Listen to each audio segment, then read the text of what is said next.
मी असे भरपूर उदाहरणं बघितले. त्यांचं लग्न झालं आणि लग्नानंतर त्या व्यक्तीचा भाग्योदय झाला. म्हणजे इतका पैसा आला त्याच्याकडे की अमाप पैसा. आणि दुसरी गोष्ट की असंही बघितलंय की लग्नानंतर डाऊनफॉल आला. तर तुम्ही काय सांगाल? आमच्या ज्योतिषशास्त्रात त्याला योग आहे आणि त्या योगाचं नाव आहे विवाहानंतर भाग्योदयाचा योग. मृत्यूशराष्टक योग. मृत्यूशराष्टक म्हणजे प्रेमाचा मृत्यू. काही लोक गैरअर्थ काढतात. मग आपण जर त्यांना त्यांच्या राशीच्या पद्धतीने सांगितलं की तुमच्या राशीला अनुसरून तुम्ही या पद्धतीने जोडीदार निवडला तर हा बेनिफिट होईल. जसं पुरुषाच्या पत्रिकेत शुक्र पाळला जातो वैवाहिक सौख्यासाठी, तसं स्त्रीच्या पत्रिकेत गुरु बघितला जातो. मेष राशी बद्दल काय सांगाल? येतं यांना सुद्धा 3, 7, 11 राशी आहे. त्या येतात जलतत्वाच्या. वृषभसाठी मग पृथ्वी तत्वाच्या राशी म्हणजे कन्या आणि मकर. आणि एक सुखी समाधानी स्त्री अख्ख्या परिवाराला समाधानी करू शकते. अग्नी तत्वाच्या फिक्स आहे मेष, सिंह, धनु. पृथ्वी तत्वाच्या वृषभ, कन्या, मकर. वायू तत्वाच्या मिथुन, तुळ, कुंभ. आणि जलतत्वाच्या कर्क, वृश्चिक, मी 4 गट आहेत. निसर्गाने काय केलं ना की जेव्हा पत्रिका जुळवल्या तेव्हा प्रथम स्थानाचं सप्तम स्थान म्हणजे तुमचं जोडीदार. मग तिथे काय केलं ना तुमच्याच स्वभावाची व्यक्ती ठेवते. पण अग्नितत्व असलं तर समोर वायू तत्व ठेवतं. मिथुन रास. तर या कर्क राशीला वृश्चिक, मीन चालते. तेव्हा जेव्हा समोरची व्यक्ती आम्हाला 1 जून तारीख लिहून दिली की आम्ही पहिले हे टॅली करतो की ती पत्रिका बरोबर आहे का. तर सिंह राशीला जर सांभाळणारी मागची रास कुंभ असेल तर दोघांची प्रगती अफाट होते. कन्या रास. तूळ राशीला जर जलतत्वाशी विवाह झाला किंवा पृथ्वी तत्वाशी विवाह झाला तर विसंवाद तयार होतो. मग ते एकमेकांना समजून घेऊ शकत नाही, अडथळे आणल्या जातात.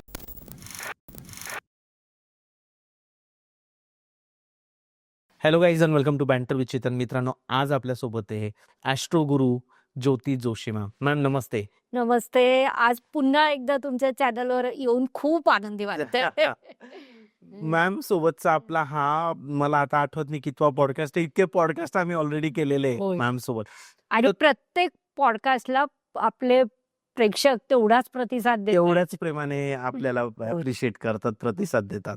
तर आपण असं ठरवलं की आजचा जो आपला पॉडकास्ट आहे तो आपण करायचा की जर तुम्ही लग्न करताय तर कोणत्या व्यक्तीसोबत लग्न तुमचं झालं तर तुमच्या आयुष्यात त्याचे पॉझिटिव्ह इम्पॅक्ट होतील.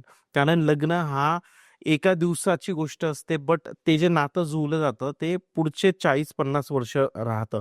आणि जर तुमचा जोडीदार चुकला तर तुमचा संसारच तिथं पूर्ण खराब होतो. आणि एका व्यक्तीचं आयुष्य खराब होत नाही, त्या 2 व्यक्तींचं तर होतं ज्यांचं लग्न होतंय. त्यासोबतच त्यांचे आई वडील, त्यांचे भाऊ बहिणी, पूर्ण परिवार, 2 परिवार पूर्ण खराब होतात. त्यामुळे आधीच जर तुम्ही विचार केला तर एक चांगले तुमचे पुढचे 30-40 वर्ष जाऊ शकतात. आणि सगळ्यात इम्पॉर्टंट गोष्ट प्रत्येकाच्या आयुष्यात असते ती म्हणजे पैसा. कोणत्या राशीच्या किंवा कोणत्या व्यक्तीसोबत तुमचं लग्न झालं तर तुमच्या आयुष्यात पैसा येण्याचे, फायनान्शियली तुम्ही स्ट्रॉंग बनण्याचे चान्सेस जास्त होतील. हे आज आपल्याला मॅम सांगणार आहे. मॅम तुमचं पुन्हा एक वेळा स्वागत आहे आपल्या चॅनलवर. खूप खूप धन्यवाद. एकदम उत्तम मांडणी केली तुम्ही. विवाह हा महत्वाचा विषय आहे. आम्ही जेव्हा पत्रिका जुळवतो तेव्हा आमच्या मनात असतं की आम्ही 2 कुटुंबाची पत्रिका जुळवतोय, बरोबर. व्यक्तीची नाही. कारण दोन्ही कुटुंबावर थेट प्रभाव होतो आणि हेच तुम्ही आता सांगितलं. त्यामुळे हे महत्वाचं आहे. आपण डे टू डे मध्ये पाहतो एखाद्याचं लग्न होतं, लग्न झालं की त्याच्या आयुष्यात पैसा येतो, पद येते, प्रतिष्ठा येते, घरदार होतं. हे का होत असेल? याला विशिष्ट योग आहे का? तर हो, आमच्या ज्योतिषशास्त्रात त्याला योग आहे आणि त्या योगाचं नाव आहे विवाहानंतर भाग्योदयाचा योग. ओके. हा योग सगळ्या पत्रिकांना असतो का? तर तसं नाही. विशिष्ट पत्रिकांना तो विशिष्ट पॅटर्न मध्ये असतो. काही पत्रिकांना असं असतं की जिथे सप्तम आणि नवम स्थान कनेक्टेड असले की त्यांचं नैसर्गिकच लग्नानंतर भाग्योदय होतं. ही झाली पत्रिकेतले योग किंवा नैसर्गिक. पण याला दुसरा पर्याय आहे का? म्हणजे जर आपल्याला एकदा कळलं की सप्तम आणि नवमचा संबंध आला की भाग्योदय होणार आहे, मग पत्रिकेत जर हा योग कमी जास्त प्रमाणात असेल तर आपण जोडीदार निवडताना तशी निवड केली की त्यांचा संबंध या पद्धतीने यावा तर दोघांचा भाग्योदय होईल. बरोबर आहे. आणि मग भाग्य आला की शांतता येते, प्रेम येते, प्रसिद्धी येते, प्रतिष्ठा येते, विकास होतो आणि पैसा येतो. पैसा तर बरोबर. कारण या सगळ्या गोष्टी एकमेकांशी रिलेटेड, खूप कनेक्टेड आहे सगळ्या गोष्टी. शांती, समाधान, पैसा. एक आलं की दुसरी येते, तिघी बहिणी येत्या. खरंच एक आली तर दुसरी येते, दुसरी आली की तिसरी येऊन उभी राहते. उभी राहते. बरोबर आहे मॅम. तर असे ते योग आहे. टॉपिक आपला तसा आहे आजचा. हा. तर तेच आहे की म्हणजे एखाद्याच्या आयुष्यामध्ये आपण बघितलं मॅम, मी अशी भरपूर उदाहरणं बघितले, की त्यांचं लग्न झालं आणि लग्नानंतर त्या व्यक्तीचा भाग्योदय झाला. म्हणजे इतका पैसा आला त्याच्याकडे की अमाप पैसा. आपण असं नाही म्हणत आहे इथं की फक्त चांगल्या जोडीदाराशी तुम्ही लग्न केलं तर तुम्ही फक्त तेवढंच कारणीभूत आहे ते होण्याचं. तसं नाहीये. तुमचे हार्डवर्क पण तिथं मॅटर करतं. आणि दुसरी गोष्ट की असंही बघितलंय की एखाद्या लग्नानंतर डाऊनफॉल आला. म्हणजे दोन्ही एक्झाम्पल आहेत मॅम. तर तुम्ही काय सांगाल की की कसं चांगलं नाही किंवा का? वाईट जोडीदार नसतो. त्यांची एकमेकांशी नेमकं काय जुळतं हे महत्वाचं. बरोबर. कारण आपल्या पत्रिकेत सप्तम स्थान ऍक्टिव्हेट केल्यावर आपल्याला अनेक प्रकारचे लाभ असतात. सप्तम कारण स्थान. हा तो विवाहाचं स्थान आहे. कारण सप्तम स्थान ऍक्टिव्हेट झालं की तुमचं व्यक्तिमत्व बदलतं, कुटुंब बदलतं, परिश्रमाची दिशा बदलते, सुख बदलतं, सगळ्याच गोष्टी बदलतात. बरोबर आहे. मग ते जर तुम्हाला योग्य असेल तर तुम्हाला लाभ होतो, अयोग्य असेल तर नुकसान होतं. त्यानंतर इथे तुम्ही निवड करायची आहे की तुम्हाला आयुष्यात सगळ्यात जास्त काय हवंय. म्हणजे पत्रिका जुळवताना जर तुम्ही हा विचार केला की तुम्ही कोणत्या गोष्टीला प्राधान्य देणार आहात, तुम्हाला तुमच्या आयुष्यात काय पाहिजे. लग्नानंतर सुख पाहिजे, शांती पाहिजे, संतती पाहिजे, प्रतिष्ठा पाहिजे, पैसा पाहिजे, याची निवड करायची. आणि मग त्याला अनुसरून ग्रहस्थिती किंवा राशीतून आपण सोप्या भाषेत सांगू शकतो. कारण ग्रहस्थिती हा विषय आपल्या प्रेक्षकांना तेवढा प्रत्येकाचा अभ्यास नसतो. बरोबर आहे. पण राशी सगळ्यांना समजतात. हो. मग आपण जर त्यांना त्यांच्या राशीच्या पद्धतीने सांगितलं की तुमच्या राशीला अनुसरून तुम्ही या पद्धतीने जोडीदार निवडला तर हा बेनिफिट होईल, तर ते लोकांना सोप्या पद्धतीमध्ये समजेल आणि त्या अवलंब करू शकतील. करू शकतो. म्हणजे आज आपण तेच करणार आहे की जर तुमची रास मेष आहे तर तुम्ही जोडीदार निवडताना काय बघितलं पाहिजे ते मॅम आपल्याला एकदम व्यवस्थित आज समजवणार आहे. मॅम करायची सुरुवात. बिलकुल. तर मेष राशी बद्दल काय सांगाल? कसं आहे मेष राशी? मेष म्हणजे आपली निसर्ग चक्रातली पहिली रास. मेंढा आहे तिचं प्रतीक, अग्नितत्वाची रास. कोणत्याही परिस्थितीत कितीही कठीण पायवाट असेल तर मेंढा धडक देतो, त्याने स्वतःची प्रगती करत जातो. तो अगोदर कृती करतो, नंतर विचार करतो. हे जरी असलं तरी मेंढ्याची स्वतःची अजून काही वैशिष्ट्य आहे. ओके. मेंढ्याचं जेव्हा आपण उलन काढतो त्याच्यावरची, बरोबर. तेव्हा तो अधिक जोरात चालायला लागतो. वजन कमी होतं कारण त्याच्यावरचं. कारण मेष जातक हे सतत टेन्शन मध्ये असतात की माझा कोणी अपमान करेल का, किंवा जुन्या आठवणी त्या जर काढून टाकल्या तर मेष जातक जोरात प्रगती करायला लागतात. मेष जातकांना अपमान सहन होत नाही, ती अग्नितत्वाची रास आहे. म्हणून त्यांना जर जोडीदार योग्य मिळाला, त्यांच्या सारखाच मिळाला की जो सन्मान जपतो, प्रतिष्ठा जपतो, तर ते यशस्वी होतात. बरोबर. हा, मग जर त्यांना प्रेम पाहिजे असेल ना तर मेष अग्नितत्वाची रास आहे, त्यांनी सिंह किंवा धनु राशीचा जोडीदार करावा. ओके. मग सिंह जातक काय होतं ना की क्रिएटिव्हिटी मेषची वाढते, कारण मेषच्या पंचमात सिंह येते. तर मेषने जर सिंह व्यक्तीशी लग्न केलं तर मेषची क्रिएटिव्हिटी वाढते आणि सिंहाचं भाग्य वाढतं. बरं. मग ते अनुरूपता तयार होते. दोघांना भारी आहे. हा. दोघांसाठी आणि दोघं अग्नितत्वाचे म्हणजे दोन्ही धडक देतात. सिंह रुबाब करतो, एखादं मंच गाजवतो, त्याच्यात एक रुबाब असतो आणि मेष जातक त्याला सपोर्ट करतो. कारण सिंह म्हणजे राजा आणि मेष मंगळ हा सेनापती. त्यामुळे त्या दोघांची प्रगती होते. कोणत्याही राज्यात जेव्हा राजा आणि सेनापती एका दिशेने चालतात तर दोघांची प्रगती होते. बरोबर आहे. मग त्याच्यानंतर मेष जातकांनी जर धनुशी लग्न केलं अग्नितत्वातच तर त्यांचं भाग्य प्रचंड समृद्ध होतं. हो. कारण धनु ही ब्रॉड व्ह्यू, बरोबर आहे. Creativity, correct. मोठी स्वप्न, मोठी दृष्टी. मग त्या धनु जातकाला मेषची धडाडी समजते, मेषचं कर्तृत्व समजतं. ती मेषला कधीच अडवत नाही, तू लढ पुढे, मी आहे. आणि धनुचे स्वप्न ब्रॉड असतात, त्यामुळे ते दोघं प्रगती करत राहतात. बरोबर. दोघांमध्ये प्रेमाचे संबंध राहतात, कारण एकमेकांना समजून घेतात, एकमेकांबद्दल आदर असतं. आणि जिथे प्रेम असेल, आदर असेल, तिथे संसार उत्तम होतो. बरोबर. दुसरा एक विभाग येतो की माणसाचं कर्तृत्व वाढणं, पैसा येणं, रोडपतीपासून करोडपती होणं. तर त्यासाठी मुख्य विषय येतो की पैसा कुठून येईल. तर प्रत्येक पत्रिकेला असतं 3-11. काय 3-11. 3-11 म्हणजे तुमच्या राशीपासून तृतीय राशी आली ना की ती तुम्हाला कामासाठी तयार करते. उठा काम करा, उठा काम करा, असं ती बरोबर प्रेरणा देते. ओके. आणि 11 जी असते ना ती तुमची इच्छापूर्ती करते. 11वी रास तुमच्या राशीपासून 11वी रास. हा, आणि तुमच्या राशीपासून 7वी रास तुमचा व्यवसाय समृद्ध करते, डोमेन समृद्ध करते. 7वी रास हा. म्हणजे हे त्या राशीचे व्यक्ती मॅम ना. हो. म्हणजे समजा मेष राशी तिथून 7वी रास जी पण येत असेल तुळ रास, तर तुळ राशीचा व्यक्ती हा मेष राशीच्या व्यक्तीला बिझनेस साठी प्रवृत्त करेल. इंटरेस्टिंग. 3, 7, 11 ओके. हे आहेत वायुतत्व. बरं. मग कसं होतं ना की अग्नितत्वाची रास आपल्याला माहिती आहे, अग्नीला पेट घ्यायला वायू आवश्यक आहे. ती पेट घेणं म्हणजे प्रेरणा देणं. बरोबर. ती प्रेरणा वायुतत्वातून त्यांना मिळते. ओके. मग इथे काय होतं ना की वायुतत्व आणि अग्नितत्व दोघं एकमेकांना पूरक आहेत. दोघं समांतर चालतात, दोघांची प्रगती होते. बरोबर. फक्त इथे काय सांभाळावं लागतं की जर वायू वाढला तर अग्नीचा अतिरेक होतो, आणि अग्नी वाढलं तर वायू डिस्टर्ब होतं. मग इथे दोघांनी एकमेकांना इको सांभाळायचं. सामावून घेतलं हा, पाहिजे. पण अनेक प्रश्न असे असतात की जे एखाद्या व्यक्तीला पडले तर त्यापासून येणारी 3री, 7वी, 11वी रास त्या व्यक्तीचे प्रश्न सोडवायला समर्थ असते. म्हणजे आता मेषचा आपण जर विचार केला, 3री रास मिथुन रास. मेष खूप कमी बोलतात, डायरेक्ट कार्य करतात. बरोबर. नवरा बायको आहे, दोघच जर असे असले तर नातेवाईक इतर काय सांगतील, त्यांच्याकडे येणार नाही फारसं, स्वाभाविक आहे. पण त्यातली जर एक मिथुन एक मेष आहे तर मेष व्यक्ती बाह्य आघाडी सांभाळेल, मिथुन व्यक्ती घरची आघाडी सांभाळेल. लोकांशी संपर्क ठेवणं, बोलणं, त्याचं सोशल मीडिया डेव्हलप करणं, हे सगळं काम मिथुन व्यक्ती करेल. सप्तमात येते तुळ रास.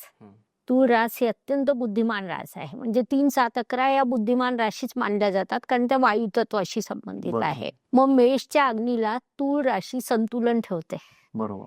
त्यांनी जे काही कार्य केलं त्याचं नियोजन करते, योग्य ठिकाणी गुंतवणूक करते, आणि मग ते बरोबर पैसा येणं आणि तो थेट न जाता योग्य गुंतवणुकीत अडकणं ते घडतं. बरोबर. आणि त्यांची दोघांची आर्थिक प्रगती होते. त्याच्यानंतर 3री येते 11वी रास.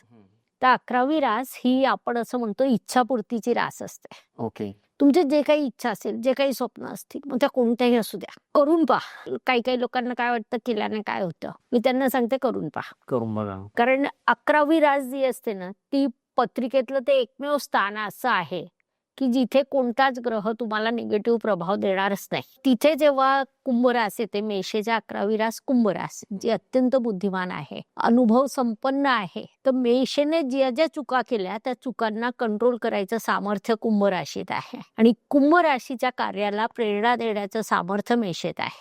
त्यामुळे ह्या अगदी अनुरूप ठरतात. बरोबर. मग आता याच्यात निवड कशी करायची की मेषेने लग्न ठरवताना जर त्यांना प्रेम अधिक हवं असेल, समज अधिक हवी असेल तर त्यांनी अग्नितत्व निवडावं. जर त्यांना पैसा अधिक हवा असेल तर त्यांनी वायुतत्व निवडावं.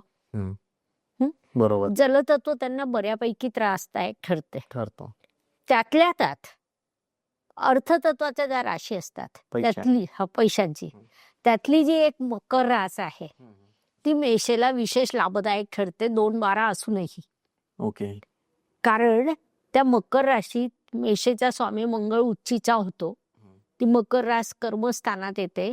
म्हणजे जर मेष व्यक्तीने मकर व्यक्तीशी लग्न केलं तर कार्याची दिशा ऑटोमॅटिक परफेक्ट होत जाते, कारण तिथे मेषचा जो स्वामी आहे मंगळ तो उच्चीचा होतो. बरोबर. लग्नानंतर यांचं फिलिंग आतून बदलतं, चेंज होतात ते व्यक्ती. कारण कसं होतं, लग्नापूर्वी फक्त वराची पत्रिका किंवा फक्त वधूची पत्रिका, मग लग्नानंतर काय होतं, वर आणि वधू यांची पत्रिका एकत्रित येते, मग आपल्याला या 3 पत्रिका मिळतात. बरोबर आहे. आणि ही 3री पत्रिका जी ऍक्टिव्हेट झालेली असते ती स्वतंत्र प्रभाव सुद्धा देते. ओके. पण त्याच्यात कोणत्याही एकाची बाजू नसते, या दोघांचे ग्रह एकमेकांशी करणारे योग.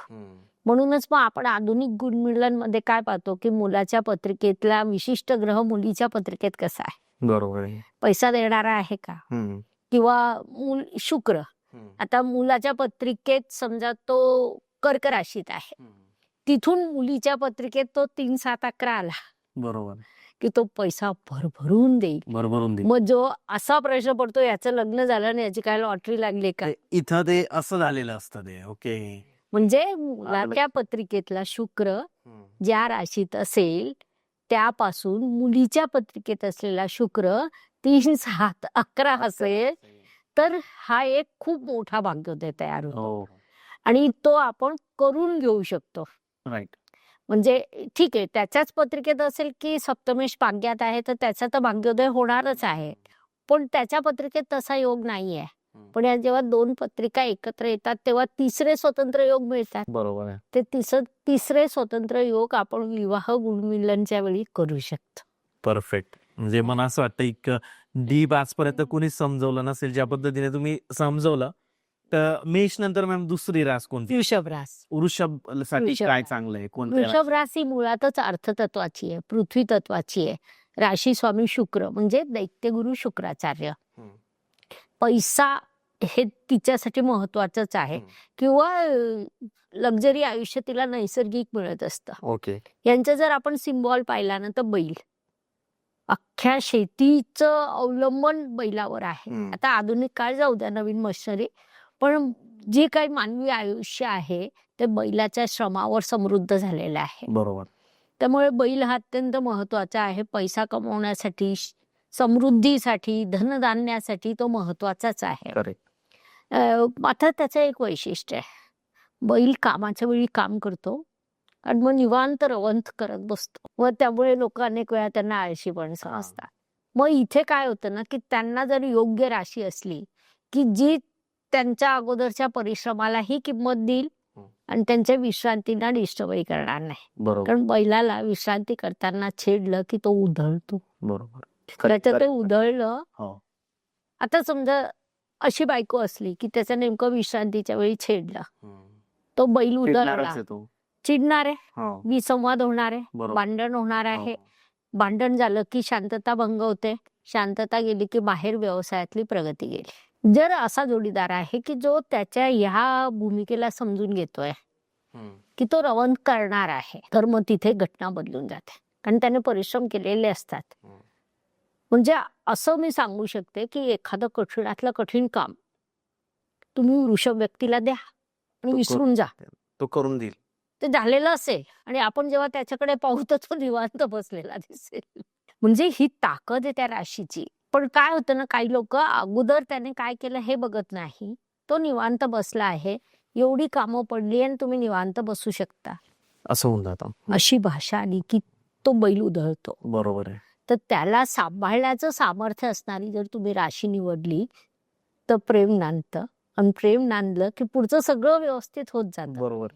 तर वृषभसाठी मग पृथ्वी तत्वाच्या राशी म्हणजे कन्या आणि मकर या उत्तमच आहेत. तिथे प्रेम वाढतं. कन्या असेल तर, मकर असेल तर भाग्य समृद्ध होतं आणि त्यांच्यात एकोपा राहतो आणि छान प्रगती करता येते.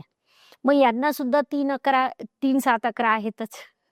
प्रत्येक राशीला देवाने काय केलंय असं छान दिलंय, तुम्ही ते घ्या. तुमच्या हातात किती सामर्थ्य आहे किंवा तुमच्या जोडीत किती सामर्थ्य आहे ते बघा. बरोबर आहे. येतं यांना सुद्धा 3, 7, 11 राशी आहेत, त्या येतात जलतत्वाच्या. ओके. म्हणजे अर्थतत्वाने पैसा कमवावा, मेहनत करावी. जलतत्व प्रेमळ आहे, संवेदनशील आहे. त्याला जो बैल विश्रांती करेल ना तर ही प्रेमळ कर्करास समजून घेईल, प्रेमाने अजून पाणी नेऊन देईल. कारण ती मातृत्वाची रास आहे. बरोबर. किंवा जलतत्वाच्या 3 राशी 3, 7, 11.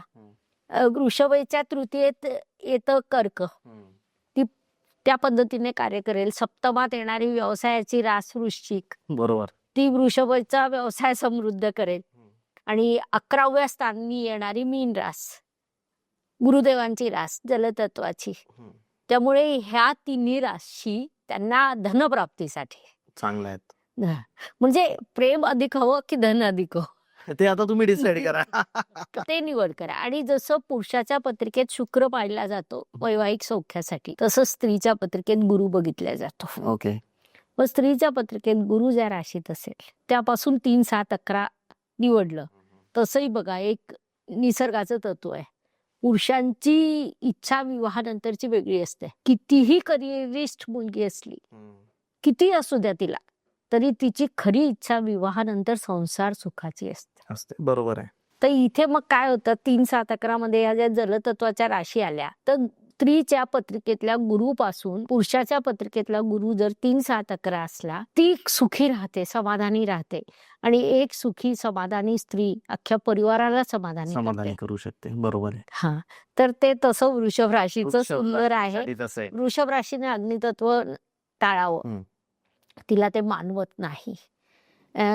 मग मेष, सिंह, धनु या तिन्ही राशी वृषभेला मानवत नाही. आणि या तिन्ही राशींचा इगो सुद्धा वृषभेकडून दुखावला जातो. ओके, कारण वृषभ त्यांचा ऐकतच नाही. करेक्ट. त्यामुळे त्याचे गुणधर्मच वेगळे आहेत. हो, पूर्ण वेगळे आहेत. तर वृषभ राशीने ते रीतसर नाकारावं. हा, त्याच्यानंतर वायू तत्वाच्या ज्या राशी आहे त्या खूप सपोर्ट नाही करत वृषभला, किंवा पृथ्वी तत्वाला फार सपोर्ट नाही करत. पृथ्वी तत्व म्हणजे वृषभ, कन्या आणि मकर. ओके. यांना वायू तत्वाच्या राशी 10-20% चालतील, पण तेवढा सपोर्ट नाही करत. बरोबर. म्हणून मग यांनी काय करायचं ना, की पृथ्वी तत्वाने पृथ्वी तत्व चालतो आणि जलतत्व चालतो. अग्नितत्वाला अग्नितत्व चालतं आणि वायू तत्व चालतं. बरोबर. म्हणजे आपण 12 राशींचा जरी विचार नाही केला, हा कॉमन जरी विचार केला तरी ते तसं fit तरी बसतं. तसं होतं. कारण अग्नितत्वाच्या फिक्स आहे मेष, सिंह, धनु. पृथ्वी तत्वाच्या वृषभ, कन्या, मकर. वायू तत्वाच्या मिथुन, तुळ, कुंभ आणि जलतत्वाच्या कर्क, वृश्चिक, मीन. 4 गट आहेत. निसर्गाने काय केलं ना, की जेव्हा पत्रिका जुळवल्या किंवा बनवल्या, तेव्हा प्रथम स्थानाचं सप्तम स्थान म्हणजे तुमचं जोडीदार. मग तिथे काय केलं ना, तुमच्याच स्वभावाची व्यक्ती ठेवली. चर स्वभाव बरोबर तर आहे. चर, स्थिर तर स्थिर, द्विस्वभाव तर द्विस्वभाव. पण अग्नितत्व असलं तर समोर वायू तत्व ठेवलं. कारण ईश्वराला हे माहिती आहे, ऋषीमुनींना हे माहिती आहे, की अग्नितत्वाला प्रज्वलित करण्यासाठी वायू तत्व लागतं. कारण अगदीच साम्य चालत नाही, एक पूरकता असावी. ती पूरकता इथे मिळते. तिसरी रास कोणती मॅम? मिथुन रास. ही वायू तत्वाची वायू तत्वाची रास आहे. वायू तत्वाची रास आहे. अत्यंत बुद्धिमान राशी म्हणजे वायू तत्वाच्या राशी. मग त्या 3 राशी आहे, 3, 7 आणि 11. मिथुन रास ही अशी कुमारी कन्या असते, अवखळ असते, गप्पिष्ट असते, सगळ्यांशी संवाद साधणं, सगळ्यांशी बोलणं, नवनवीन गोष्टी आत्मसात करणं. एक काम आज केलं तर उद्या दुसरं, किंवा एका दिवसाला 3 कामं, असं त्यांचं असतं. एक केलं फास्ट. हा, थोडा. मग काय होतं ना, या वायू तत्वाला वायू तत्व चालतं. मग मिथुन कुमारी आहे, तुळ थोडीशी अनुभवी महिला आहे, 30ची 40ची. आणि कुंभ म्हणजे सगळ्या जगाचे अनुभव घेतलेली 50ची महिला, 60ची महिला असं आपण समजू शकतो. तिची बुद्धिमान आहे. मिथुनची बुद्धिमत्ता बालिश आहे, तुळची थोडी अनुभवी आहे आणि कुंभची प्रचंड अनुभव संपन्न आहे. मग या बालिश बुद्धिमत्तेला, रोज बदलणाऱ्या चंचल स्वभावाला, आता त्यांचं जर आपण बोधचिन्ह पाहिलं तर मिथुनच्या बोधचिन्हात एकीकडे वीणा येते, कला, संगीत याची ती नृत्य झाली, क्रिएटिव्ह. आणि दुसरीकडे युद्धासाठी पण ती तयार असते. म्हणजे इतका विरोधाभास असतो, या टोकापासून त्या टोकापर्यंत मिथुन पटकन जाते. बरोबर आहे. मग या मिथुन राशीला तिच्यातील कलेला प्रेरणा देणारा, संधी देणारा जोडीदार असेल तर ही खुश राहते. बरोबर. खुश व्यक्ती उत्तम कार्य करतं, अडथळा आणला नाही. कुंभही चालेल मिथुनला, आणि तुळही चालेल. बरोबर. कारण त्या समतत्वाच्या आल्या. Got it. पण त्याच्या सोबत जर अग्नितत्वाची असली, मग त्या कोणत्या 3 मॅम? मग त्या मिथुनेच्या 3ऱ्या स्थानी येते सिंह. मग समजा सिंह रास असला तर ती व्यक्ती यांच्या चंचल स्वभावाला थोडं शिस्तीत आणते, किंवा यांचे अर्धवट एखादं काम यांनी सुरू केलं तर पूर्णत्वासने या दिशेने प्रेरणा देते. बरोबर आहे. त्यामुळे हे त्या शिस्तीत येतात. आणि मिथुन मुळातच बुद्धिमान रास, आणि तिला थोडस सिंहाची म्हणा किंवा धनुचं म्हणा किंवा मेषीचं एक शिस्तबद्धता आली की ते प्रगती करायला लागतात. म्हणून मग मिथुन राशीला 2ऱ्या नंबरवर मेष, सिंह, धनु चालतात. मग त्या 3, 7, 11 मध्ये येतात. आणि सेम तर चालतातच 7 आणि 11, म्हणजे या 5 राशी चालतात.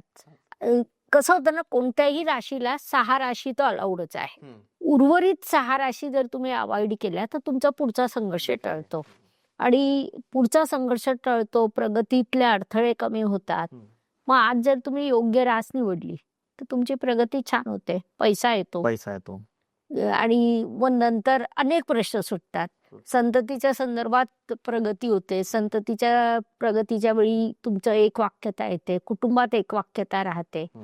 कसं असतं ना की मूलभूत गोष्टी आहे संसारात. जर तुम्हाला सौख्य असेल, सकाळपासूनच तुम्ही योग्य दिनचर्या सेट केली की तुम्ही आयुष्यात कितीही रोडपतीपासून अब्जोपती होतात. पण तुमची जर दिनचर्या चुकली, तुमच्या घरात विनाकारण वाद होत असले, शांतता गेली की लक्ष्मी तिथे थांबत थांबत नाही. बरोबर आहे मॅम ही गोष्ट. कारण तो नियमच आहे. शांतता पाहिजे घरामध्ये. लक्ष्मी शांतता, टिकते. प्रेम, लक्ष्मी. लक्ष्मी बरोबर. या तिघी बहिणी आहे, करेक्ट. त्या एका पाठी एक येतात.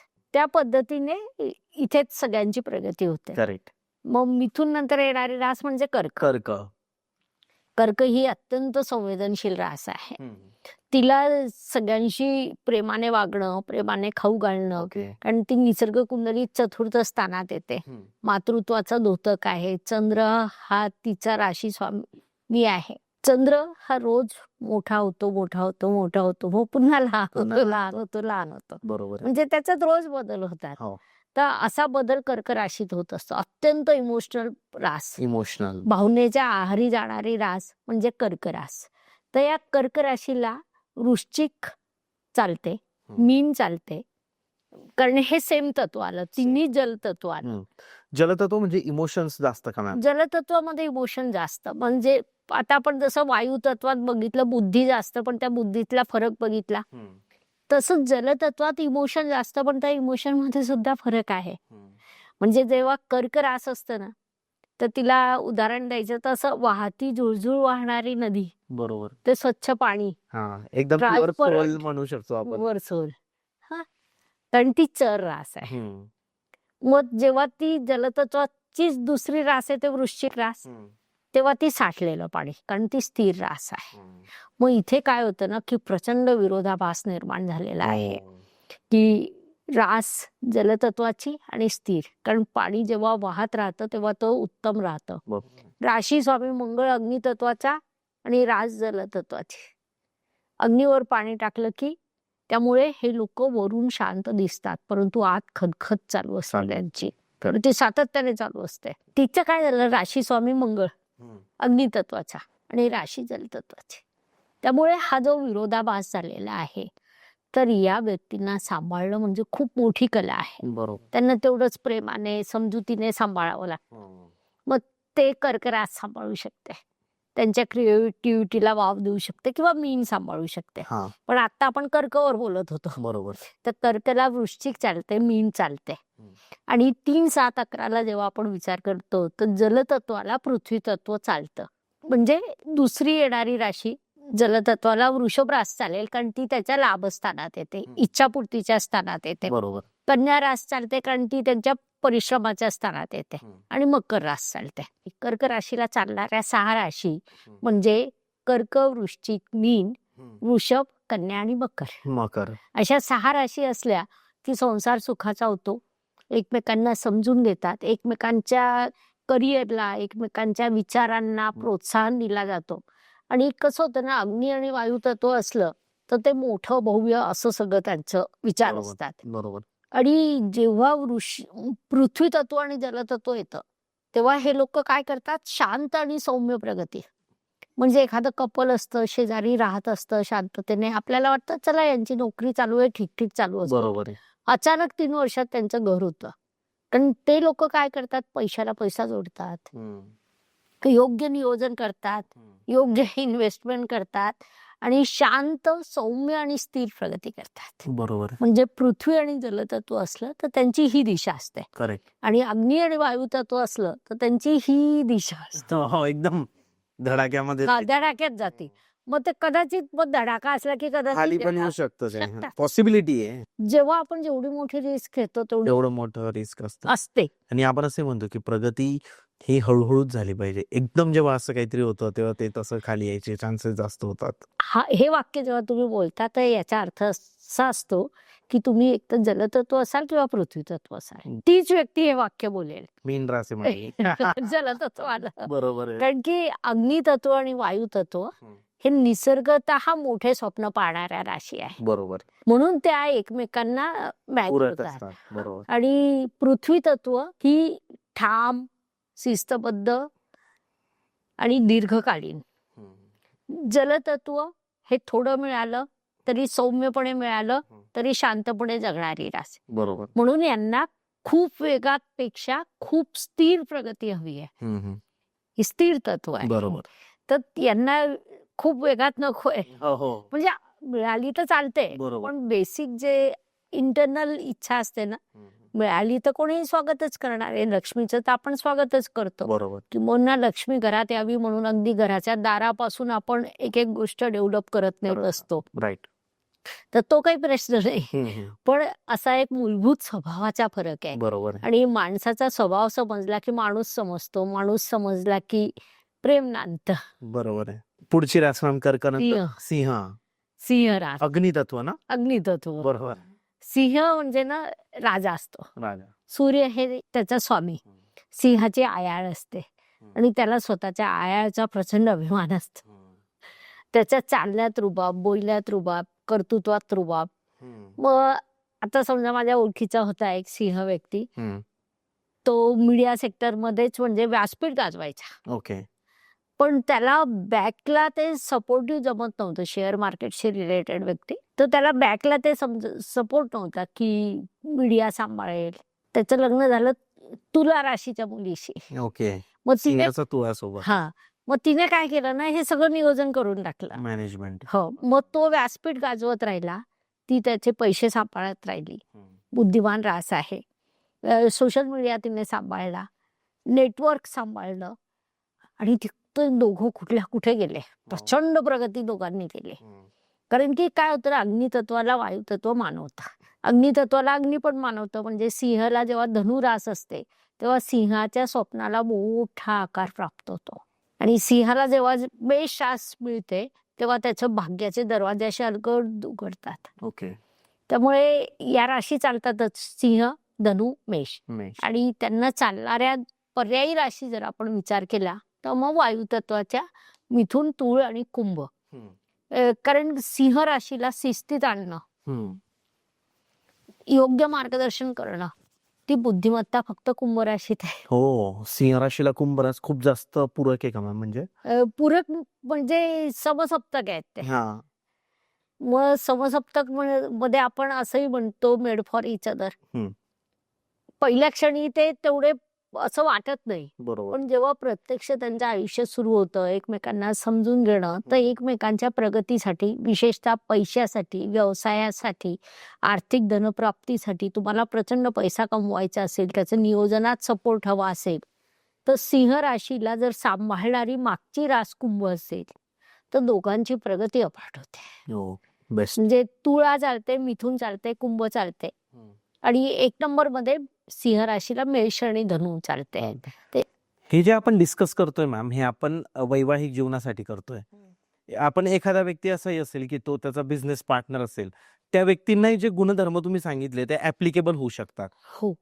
आमच्याकडे अनेक लोक येतात की व्यावसायिक पार्टनर पाहिजे, तर मग आम्ही तिथे या गोष्टीला सगळ्यात जास्त प्राधान्य देतो. ओके. मग तिथे सेम तत्वापेक्षा आम्ही पूरक तत्व पाहतो की जिथून पैसा येईल. बरोबर आहे. कारण की विवाह करताना आपल्याला दोन पहिल्या गोष्टी असतात, एक प्रेम आणि एक पैसा. पैसा दोन महत्वाचे. पण जेव्हा व्यावसायिक पार्टनर हा विषय येतो तेव्हा पैसा हा विषय येतो. किंवा आमच्याकडे आता अनेक कंपन्या त्यांचं स्टाफ अपॉइंट करताना त्यांच्या पत्रिका देतात की हे एवढे लोक आहे, याच्यातून निवड करायला. तिथे सुद्धा अशा प्रकारचे नियम असतात. ओके. म्हणजे हे सगळे नियम शास्त्रामध्ये आहेतच, पण आपण मुख्यतः जे सामान्य लोक आहोत तर विवाह जुळवण्यासाठी हे वापरतो. इव्हन भाऊ बहीण असले, त्यांच्या राशी जर एकमेकांना पूरक असल्या, बहिणी बहिणी असल्या, काका मामा असले, तर जेव्हा जेव्हा राशी अशा पूरक असतात तेव्हा त्यांचं नातं चांगलं असतं. आणि विरोधी आल्या ना, आता समजा मेष आणि कन्या आले, तर काय होतं, मेष अगोदर कार्य करतो, नंतर विचार करतो किंवा विचार करण्यापेक्षा कामालाच धडक देतो. कन्या राशीला ते अजिबात पानवत नाही. समजा मेषेचा मामा असला कन्या, त्याने सांगितलं की मला असं असं काम करायचंय, मेषेने सांगितलं, तर तो मामा काय म्हणेल, थांब मला विचार करू दे, नियोजन करू दे, तोपर्यंत याचं काम सुरू झालेलं असतं. मग त्यांच्यात वाद होतील की नाही. मग ते कोणतंही नातं असलं, कोणतंही, तरी ते मॅच होणारच आहे तसं. हो. इतक्या राशींमध्ये पॉवर आहे, म्हणजे इतकं ते शास्त्र आपलं Powerful. प्रो शास्त्र पॉवरफुल. राशी या खरं तर काल्पनिक आहेत. म्हणजे ब्रह्मांडाचे जे 360 अंश आहे त्यातले 30 अंशाचे 12 भाग म्हणजे एक राशी. पण त्या राशी एवढ्या प्रभावी असतात की राशी चक्रकार म्हणतात माणूस राशीवर जातो. सामान्य लोक म्हणतात माणूस जातीवर जातो. आणि राशी चक्रकार उपाध्ये सर म्हणजे माझे गुरु आहेत. प्रत्यक्ष नाही शिकले पण आपल्या अगोदरचे जे असतात ते सगळे आपल्या गुरुच असतात. गुरुच आहे, बरोबर आहे. म्हणून कारण तर ते असं म्हणतात माणूस राशीवर जातो. एवढ्या राशी पॉवरफुल आहे. आणि राशीचे जे गुणधर्म आहे ना ते एकही राशी सोडत नाही. म्हणजे आम्हाला असे अनुभव येतात. काही जुने लोक जन्मतारीख वेळ चुकलेली असते, पत्रिका घेऊन आले तर आम्ही खूप टेन्शन घेत नाही. त्याच्याकडे पाहतो, पत्रिकेत पाहतो त्याचा राशी आणि समोरचा माणूस जुळतोय का. किंवा अगदी साधे साधे प्रश्न विचारले, नाव काय तुमचं, वाचता येत नाही का, लिहून हो हो हो हो. म्हणजे ते तसं बोलत नाही. हा पण ती बॉडी लँग्वेज कळून अशी जातं. असते की आहे तिथं. असं तर आपल्याला तिची राशी समजते. तुम्हाला तर 2 मिनिटात कळत असेल लोकांची रास. मग आम्ही जेव्हा जेव्हा समोरची व्यक्ती आम्हाला 1 जून तारीख लिहून दिली की आम्ही पहिले हे टॅली करतो की ती पत्रिका बरोबर आहे का. बरोबर. कारण मधल्या काळात असं होतं साधारणपणे की 1 जून तारीख म्हणजे शाळेत प्रवेशाला गेले मग तारीख काय, लिहा आजची. 1 जून टाकून द्या. तर ती लिहा आजची मध्ये तेव्हा जून महिन्यात प्रवेश व्हायचे ना. बरोबर आहे, बरोबर आहे. तर ती तशी असायची. किंवा मधल्या काळात असंही होतं की वेळा माहिती नसायच्या. मग काहींचे जन्म सकाळ, दुपार, संध्याकाळ. मग ते असे येतात की गुरं घरी येत होती, कोंबडा आवरला. तर ते ठीक आहे ना, ते त्या काळी तसंच विषय होता. बरोबर आहे. त्यामुळे त्याला किंवा काही ग्रामीण भागात आजही तसं आहे. अजून पण होतं. अजूनही आमच्याकडे तसे लोक येतात. तर मग राशी हा एवढ्या महत्वपूर्ण आहे. सिंह नंतर मॅम रास कोणती पुढे? कन्या. कन्या रास. सगळ्यांची आवडीची रास कन्या. तुमची रास काय आहे? लोकांनी ओळखावं. हो, कमेंट करा मॅमची रास काय असेल. चालेल चालेल, माझी रास कमेंट करा, मी नक्की उत्तर देईन. तर कन्या रास ही बुधदेवांची रास आहे. बुध हे व्यापारी तत्व, कन्या ही नियोजन, सूत्रसंचालन, कोणत्याही गोष्टीचं परफेक्ट नियोजन करणं. म्हणजे एखादा मोठा कार्यक्रम तुम्हाला घ्यायचा आहे तर त्या कार्यक्रमात जर आपण कन्या राशीच्या व्यक्तीवर नियोजनाची जबाबदारी सोपवली तर व्यासपीठावर पाण्याच्या बाटलीपासून जे आपले अतिथी घरी जातात तेव्हा त्यांच्या हातात कॅरी बॅग देण्यापर्यंतचं सगळं नियोजन परफेक्ट असतं. जेवण, खाणं, पाणी, सगळी व्यवस्था परफेक्ट. मिस परफेक्शनिस्ट म्हणजे कन्या रास. कन्या रास. म्हणजे एखादा शेतकरी विचार करतो आज परफेक्ट वातावरण नाही, उद्या पेरणी करू, मग अजून उद्या पेरणी करू, मग अजून उद्या पेरणी करू, असा वेळ निघून जातो. कधी कधी सीझन हातातून जातो. मग त्या व्यक्तीला सांगावं लागतं परफेक्शन म्हणजे सगळं काही नाही, हा बारीकसा दोषही आहे. कधी कधी परफेक्शनच सगळं काही नसतं, पेरणी होणं महत्वाचं ना. बरोबर आहे. मग ही भूमिका कन्या रास चुकते. जरा जास्त परफेक्शन कडे जातात ते लोक. यांना मेष चालेल का मॅम? की अजिबात नाही का? ओके. मग यांना वृषभ चालेल, मकर चालेल, कारण सेम तत्व आलं, पृथ्वी तत्व आलं आणि जल तत्व चालेल. मग यांच्या या नियोजनाचं कौतुक करणं, वेळ प्रसंगी मदत करणं, असं जलतत्व म्हणजे कर्क, वृश्चिक, मीन या राशी करू शकतात. ओके. आणि त्या एकमेकांना सांभाळून घेतात. ओके. पूरक राशी राशी आणि सारख्या राशी याच्यात फरक आहे. फरक आहे. एकच तत्व आलं तर सारख्या राशी, पृथ्वीला जलतत्व आलं तर पूरक राशी, तर ही पूरक राशी होईल. तर अशा पूरक राशी त्यांना चालतात आणि त्या त्यांना चांगली प्रगती सुद्धा देतात. वृषभ रास असेल तर निश्चितच प्रगती असते. मकर रास असेल तर शनिदेवांची चिकाटी तिथे येते. मग कन्येचं नियोजन आणि शनिदेवांची चिकाटी, कोणताही कार्यक्रम सर्वोत्तम होणार ही गॅरंटी. तर पण जलतत्व असलं तर यांच्यातील स्वभावाचे जे गुण आहे, कन्येचे जे गुण आहे त्याला वाढ मिळेल. आणि जलतत्वाला सुद्धा कन्या मदत करेल, त्यांना सुद्धा वाढ मिळेल. दोघांची एकमेकांची सोबत प्रगती होईल आणि दोघं यशस्वी होतील. म्हणजे कन्या राशीला अशा ह्या 6 राशी चालतात. वृषभ, कन्या, मकर हं. आणि जलतत्वामध्ये कर्क, वृश्चिक, मीन अशा 6 राशी जर असल्या तर कन्या राशीला चालतात. हं. प्रेमासाठी वृषभ आणि मकर हं. आणि पैशासाठी कर्क, वृश्चिक, मीन. मीन. पुढची रास मॅम. तूळ. तूळ.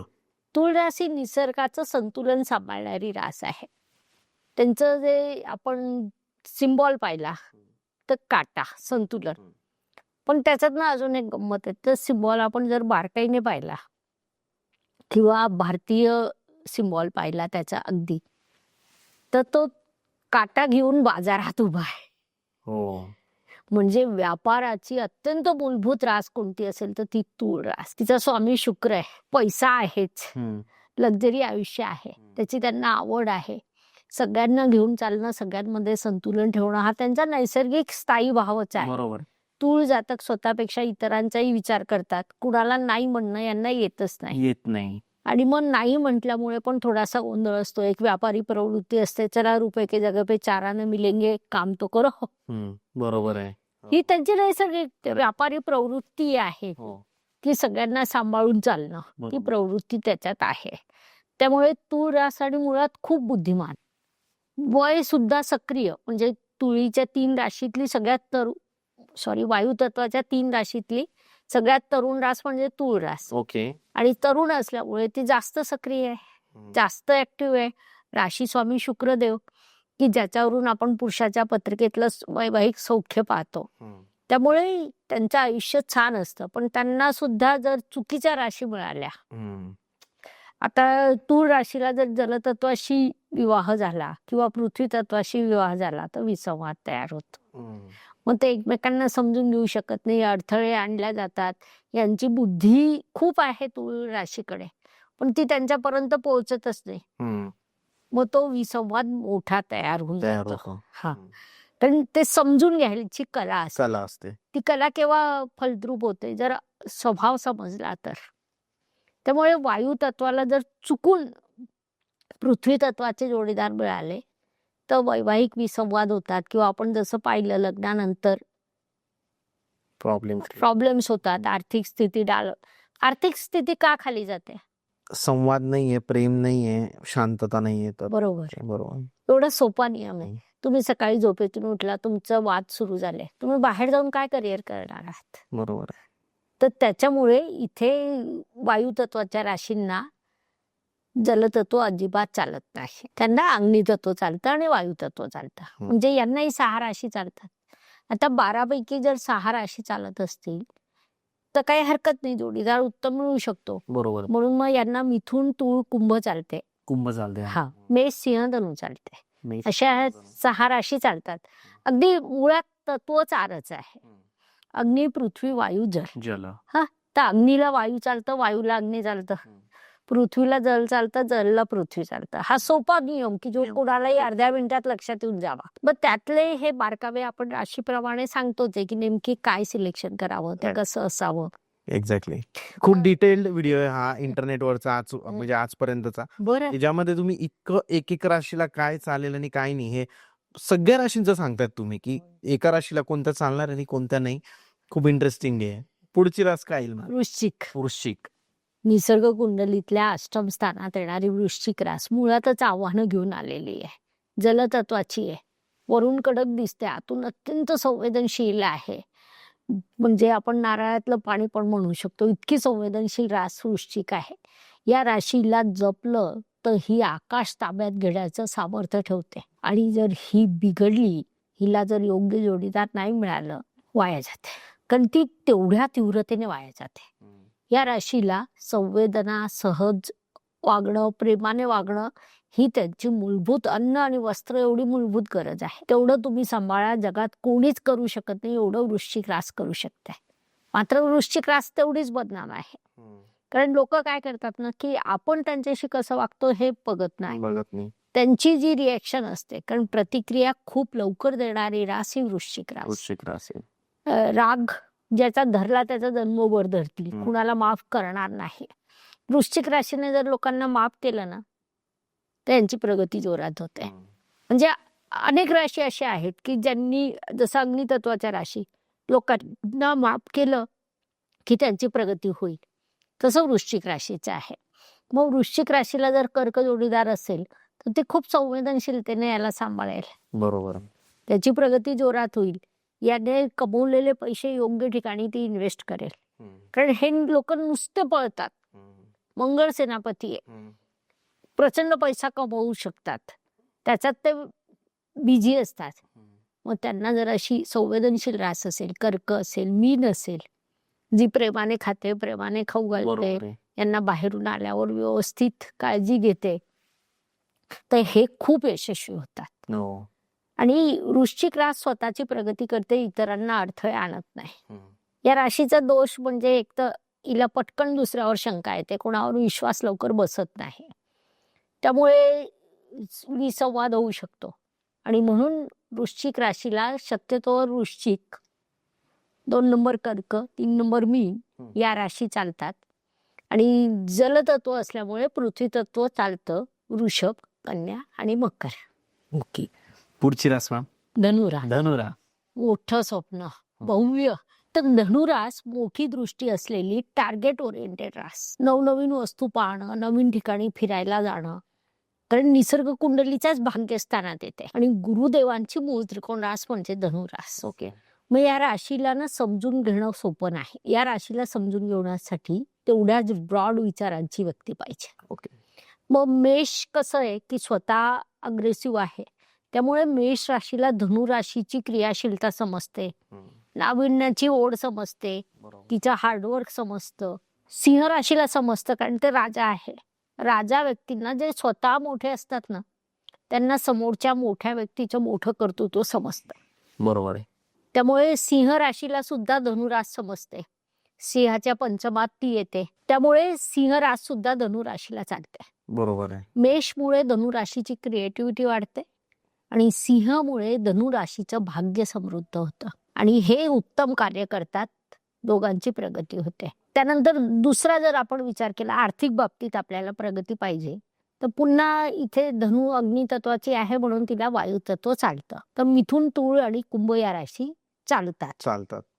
मग कुंभ राशी त्यांना कार्य करण्याची प्रेरणा देते, मिथुन रास व्यापारात प्रॉपर गायडन्स देते आणि तूळ रास त्यांची इच्छापूर्ती घडवून आणते. म्हणजे त्यापैकी जी रासची जोडीदार तुम्ही निवडाल ती रास त्या पद्धतीने कार्य करेल. बरोबर. आणि मग पुन्हा कसं होतं ना की गुरुदेवांची रास जर ती कुंडली पुरुषाची असली तर वैवाहिक सुख पाहण्यासाठी स्त्रीच्या पत्रिकेत मंगळ आणि पुरुषाच्या पत्रिकेत आपण शुक्र पाहतो. बरोबर. तर त्याच्या पत्रिकेतल्या शुक्रावरून 3, 7, 11 मध्ये येणाऱ्या राशी चालतील, किंवा त्याच्या पत्रिकेत जिथे शुक्र आहे तर मुलीच्या पत्रिकेत त्याच्या 3, 7, 11 मध्ये येणाऱ्या राशी चालतील. ओके. म्हणजे मग याला पैसा मिळेल, भरभरून पैसा मिळेल आणि कार्याचा आनंद मिळेल. बरोबर आहे. कारण जॉब सॅटिस्फॅक्शन ही धनु राशीसाठी असलेली 1 नंबर गोष्ट आहे. ओके. म्हणजे मी अशा मुली पाहिलेल्या आहे की मला विश्व फिरायचं आहे आणि लग्न करायचं आहे. मग पहिलं प्रेफरन्स काय, ते जर विश्व फिरण्याचं असलं तर ती धनुरासच असते. हो. कारण त्यांचं तेवढं ब्रॉड आहे, ते दोन्ही गोष्टीला न्याय पण देऊ शकतात, ते कौशल्य पण त्यांच्यात आहे. धनुरास ही अत्यंत चांगली रास आपण म्हणू शकतो. मानवी आयुष्य एकदाच मिळालं आहे, ते भरभरून जगणं आणि जगू देणं. ते कधीच जोडीदारांच्या आयुष्यात रिकामं इंटरफेअर करणार नाही, अशी ही ब्रॉड रास आहे. त्यामुळे त्यांना अग्नितत्व चालतं आणि वायुतत्व चालतं. बरोबर. बुद्धिमत्ता पाहिजे, असं संवेदनशीलता किंवा पृथ्वी तत्व त्यांना फार मानवत नाही. बरोबर. तर असंही धनुरास. पुढची रास मॅम. मकर रास. मकर. सातत्याने परिश्रम करणार, मेहनत. शनिदेवांची श्रमिक रास म्हणजे मकर रास. या राशीचे स्वामी शनी, उशिरा भाग्योदय. मग यांना जर लवकर थोडं भाग्योदय पाहिजे असेल त्यांनी वृषभ राशीचा जोडीदार निवडून घ्यावा, वृषभ राशीचा किंवा कन्या राशीचा.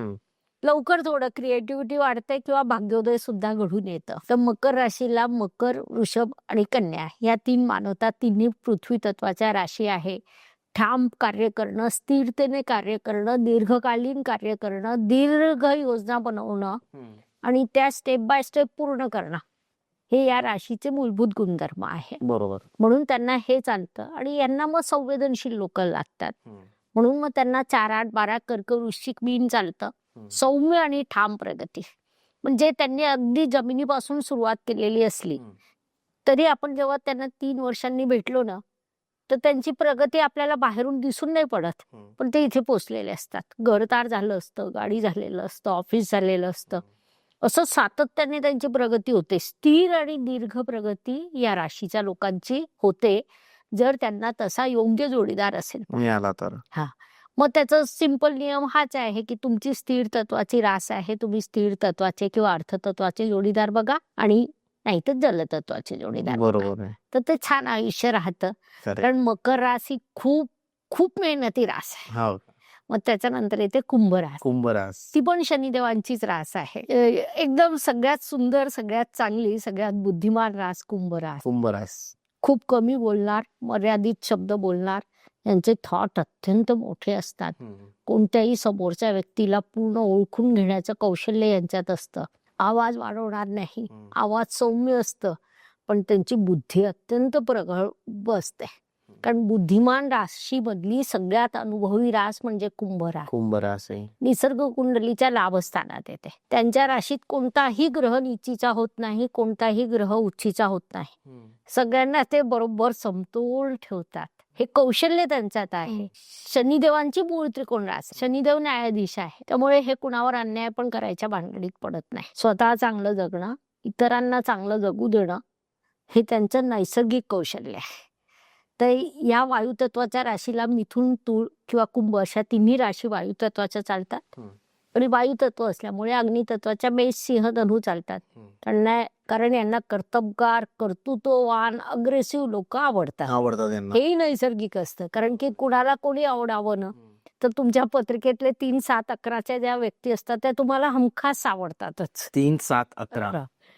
किंबहुना जगातले अनेक प्रश्न जेव्हा जेव्हा आपण एखाद्या प्रश्नात अडकतो त्या प्रश्नाचा जर मार्ग सापडत नसेल त्या संकटाचा तर त्याचं सोल्युशन आपल्याला 3, 7, 11 मध्ये सापडतं. ओके. म्हणजे तुम्हाला वास्तू बनवायची आहे तर वास्तू बनवायची आहे, अडथळे येत आहे, होत नाहीये, त्याचं सोल्युशन 3, 7, 11 मध्ये कसं सापडेल?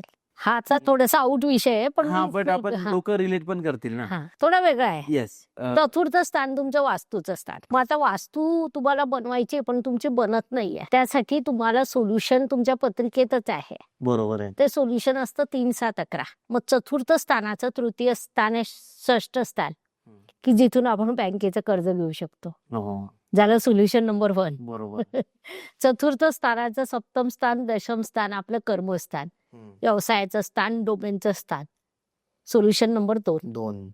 सोल्युशन नंबर 3 म्हणजे चतुर्थ स्थानाचं 11वं स्थान जे तुमचं कुटुंब स्थान आहे. कुटुंबातील व्यक्ती तुम्हाला आर्थिक मदत करतील, तुमची वास्तू होईल. म्हणजे ही एक अत्यंत वेगळ्या पद्धतीने तुम्ही त्याला बरोबर. जगातला कोणताही प्रश्न, जगातला कोणत्याही व्यक्तीला पडणारा कोणताही प्रश्न त्याच्याच पत्रिकेत, त्याच्या पत्रिकेतल्या 3, 7, 11 मध्ये जर तो फिरला तर तिथल्या राशीनुसार, तिथल्या ग्रहानुसार तो सोडवू शकतो. ही ताकद आपल्याला ऋषीमुनींनी दिलेली आहे. कोणताही प्रश्न काही सॉल्व्ह. पुन्हा सांगू नाही लोक पुन्हा बॅक करून ऐकतील. खूप सुंदर. पण ही खूप मोठी डीप गोष्ट आहे आणि तुम्हाला तुमचं आयुष्य सुखी करायचंय, समृद्ध करायचंय, घर बांधायचंय, व्यवसाय करायचाय, शिक्षण करायचंय, संतती करायचंय, तुमचे जे काही प्रश्न असतील त्या स्थानावर जा, त्याच्या 3, 7, 11 मध्ये फिरा, तुमचं उत्तर शोधा आणि आयुष्यात यशस्वी व्हा. करके देखो. इतकं सिंपल आहे. करके देखो. ईश्वराने तुम्हाला सगळं दिलेलं आहे. कुणाकडे मागायचं, केव्हा मागायचं, कसं मागायचं आणि कसं वापरायचं. बरोबर आहे. याचं कौशल्य सुद्धा तुम्हालाच दिलेलं आहे. ईश्वर जेव्हा देतो दोन्ही हातांनी देतो, ते कसं झेलायचं ते आपल्यावर. बरोबर. तर मीन रास मॅम, मीन रास शेवटची रास. शेवटची रास पण अत्यंत प्रेमळ रास. खाणं, खाऊ घालणं, सगळ्यांना घेऊन चालणं, सगळ्यांशी प्रेमाने वागणं, हसून बोलणं, स्वतःला दुःख पण आले तर हे 3ऱ्या मिनिटाला विसरतात की झालं व केलं असेल, समोरचा बोलला असेल. तो माफी मागायच्या अगोदर हे माफ करून मोकळे होतात. ठाकरे होऊन जातात. बरोबर. आणि ही खरी यांची ताकद आहे. स्वतः पण खातील, इतरांना खाऊ घालतील. मानवी आयुष्यात काय लागतं? अन्न, वस्त्र, निवारा, प्रेम, हे सगळं हे भरपूर मॅनेज करतात. बरोबर. कारण निसर्ग कुंडलीत मोक्ष स्थानात त्यांची रास येते. आयुष्य जगण्याचं अंतिम ध्येय म्हणजे उत्तम शिक्षण घेणं, उत्तम संसार करणं, सांसारिक जबाबदाऱ्या पूर्ण करणं, पुढची पिढी घडवणं आणि मोक्षाकडे जाणं. या सगळ्या बाबतीत हे अंतिम टोक आहेत. त्यामुळे यांचे अस्तित्व हे आजूबाजूच्या लोकांसाठी समृद्धतेचा मार्ग असतो. यांची स्वतःची समृद्धी काय होते ती होते किंवा नाही पण होत, त्याच्या यांना फार काही सुखदुःख फरक नाही पडत. ओके. म्हणजे फरक पडतो कारण हा. आता आपण 21व्या शतकात, हो हो आजकाल ते स्वाभाविक आहे, पण तेवढा नाही पडत जेवढा मेष किंवा इतर राशींना पडतो. बाकींना पडतो. हे यांचे खूप ब्रॉड व्ह्यू आहे. आतल्या भावना खूप मोठ्या आहे. म्हणजे संवेदनशील तिन्ही राशी आहे, कर्क, वृश्चिक, मीन. पण आम्ही मीनला समुद्र म्हणतो. कोणीही यावं आणि यांच्यात सामावून जावं. म्हणजे समुद्राची जी खोली आहे ती खोली कुठेतरी मीन राशीशी कनेक्टेड आहे. सगळ्यांना सामावून घेणारी रास. ओके. त्यामुळे यांना संवेदनशील कर्क रास चालते, वृश्चिक रास चालते, मीन रास तर चालते. आणि मग जलतत्व असलं, हे नुसतंच पैसे कमवतात, नुसतीच कामं करतात. पैशांची इन्व्हेस्टमेंट कुठे करावी, व्यवहार कसा जपावा, यासाठी जर यांचा जोडीदार पृथ्वी तत्वाचा असला, पृथ्वी तत्व म्हणजे मग कोणता रास आला? 2, 6, 10 वृषभ, कन्या बरोबर, आणि बरोबर. मकर, बरोबर. तर ती योग्य इन्व्हेस्टमेंट करतात, हो. योग्य ठिकाणी करतात. पैशाला पैसा जोडला जातो. कारण हे लोक नुसते पैसे कमवतील, नदी समुद्र वाहत चालला, ते कुठे गुंतवायचे, केव्हा खर्च थांबवायचं. कारण या मीन राशीत शुक्र उच्चीचा होतो. ते समजण्यासाठी जर यांचा जोडीदार पृथ्वी तत्वाचा, ज्याला अर्थतत्व समजतं, पैसा समजतो असा असला, तर यांची गुंतवणूक योग्य ठिकाणी होतो, पैशाला पैसा जोडतो आणि हे श्रीमंत होत जातात. ओके. परत एक वेळा सांगा ना कोणकोणत्या राशी, म्हणजे मी तसे फायनान्शियल मॅनेजर नेमतो जरा. हो, तुमची मीन रास. तीन रास आहे. तर फायनान्शियल मॅनेजर नेमण्यासाठी तुम्ही वृषभ रास बघा, कन्या बघा आणि मकर बघा. ओके. जे बघत असतील त्यांनी कॉन्टॅक्ट करा. हो, बरोबर आहे. ते योग्य आहे अगदी. तर हे इतकं सोपं आहे. म्हणजे व्यवसायातही तुम्ही या राशी जर केल्या तर कसं होतं ना, की पैसा कमवणं एक पार्ट, इन्व्हेस्टमेंट करणं दुसरा भाग. माणूस स्वतः एकट्या हाताने किती पैसा कमवतो हा विभाग येतो, पण त्याला जर योग्य गुंतवणूक केली तर तो कितीतरी पटीत वाढतो. बरोबर. याला म्हणतो आपण पैशाने पैसा जोडणं. बरोबर. तर ते कौशल्य पृथ्वी तत्वाच्या म्हणजे वृषभ, कन्या आणि मकर या राशीत नैसर्गिक आहे. म्हणूनच त्यांना अर्थतत्वाच्या राशी म्हटलं जातं. करेक्ट. आणि कुंडलीमध्ये ही सोय आहे, धर्म, अर्थ, काम, मोक्ष. धर्म म्हणजे जे आपण धारण करतो तो धर्म. आपण कसं वागायचं, कसं कार्य करायचं, कसं पुढाकार घ्यायचा, हे सगळं अग्नितत्वाच्या, धर्मतत्वाच्या राशीत येतं. मेष, सिंह, धनु. आपण जे काही कार्य केलं त्या कार्याची योग्य गुंतवणूक कशी करायची, हे सगळं अर्थतत्वाच्या, पृथ्वी तत्वाच्या राशीत येतं. वृषभ, कन्या, मकर. आपण जे काही पैसा गुंतवला, तो गुंतवल्यानंतर त्याच्यात मोठ्या स्पीडने प्रगती कशी घडवून आणायची, त्याचा योग्य लाभ कसा घ्यायचा, त्यातून योग्य जबाबदाऱ्या कशा पूर्ण करायच्या, यासाठी येतं वायुतत्व. 3, 7, 11 ओके. मिथुन, तुळ, कुंभ. आणि ही सगळी गुंतवणूक केल्यानंतर, जबाबदाऱ्या पूर्ण केल्यानंतर तटस्थपणाने या जगातून कसं जायचं, ती संवेदनशीलतेचा शेवटचा टोक, अध्यात्माचा शेवटचा टोक. कर्क, वृश्चिक, मीन, जलतत्व. एवढंच छान कुंडली आहे. कुंडली आहे.